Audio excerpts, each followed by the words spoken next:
झुंझुनू के लोकसभा सांसद ने बजट सत्र में टोल टैक्स को लेकर उठाए प्रश्न।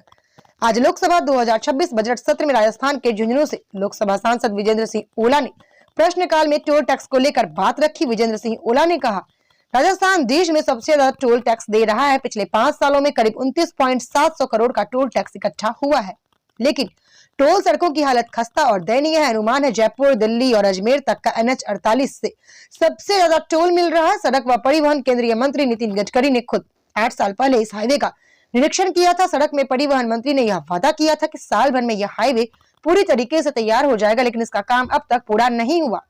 सड़कों के कई हिस्से टूटे हुए हैं, साइड लाइन अधूरी है। झुंझुनू सांसद विजेंद्र सिंह ओला ने कहा, राजस्थान में कितने टोल प्लाजा ऐसे हैं जिन पर अवधि पूरी होने के बाद कंसेशन के साथ टोल वसूला जा रहा है? कितने टोल प्लाजा ऐसे हैं जिन पर बुनियादी सुविधाएं और एम्बुलेंस की व्यवस्था है या नहीं? जिन टोल प्लाजा की अवधि समाप्त हो गई है, उन्हें अब तक बंद कर जनता को राहत दी जाए। स्टार न्यूज़ प्लस के लिए नई दिल्ली लोकसभा से डायरेक्टर राजीव चंदेल की ये रिपोर्ट।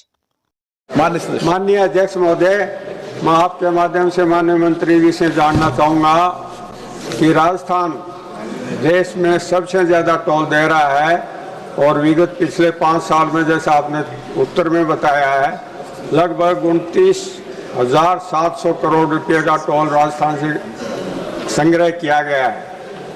और दूसरी तरफ टोल रोड की हालत बहुत दयनीय है।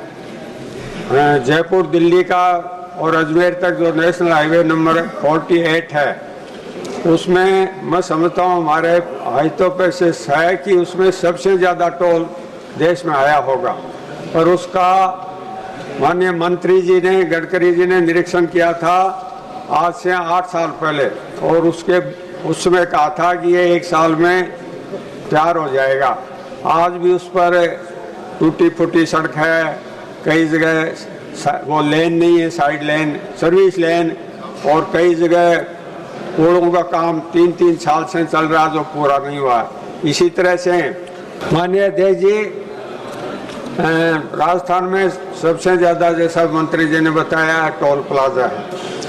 इसमें से इतने टोल प्लाजा ऐसे हैं जो अवधि पूरी होने के बाद भी या तो नाई द्वारा या कंसेशन द्वारा उन पर टोल वसूला जा रहा है। और क्या इन टोलों पर समुचित व्यवस्था है एम्बुलेंस की और दूसरी तरह की फ़ोन की? जब एक्सीडेंट हो जाता है तो एम्बुलेंस आने में 2-2 घंटे लग जाते हैं। मेरे निर्वाचन क्षेत्र में एक फतेहपुर को जाता है 52 नंबर NH, उस पर विगत दोनों 7 व्यक्तियों की मृत्यु एक्सीडेंट में हो गई और उनको 2 घंटे तक एम्बुलेंस सुविधा नहीं मिली। तो सरकार क्या इस पर कोई एक्शन लेगी कि तब टोल वसूला जा रहा है फिर भी उन पर सुविधा नहीं है? और जिनकी टोल अवधि समाप्त हो गई उनका टोल बंद करके जनता को कब तक राहत देंगे?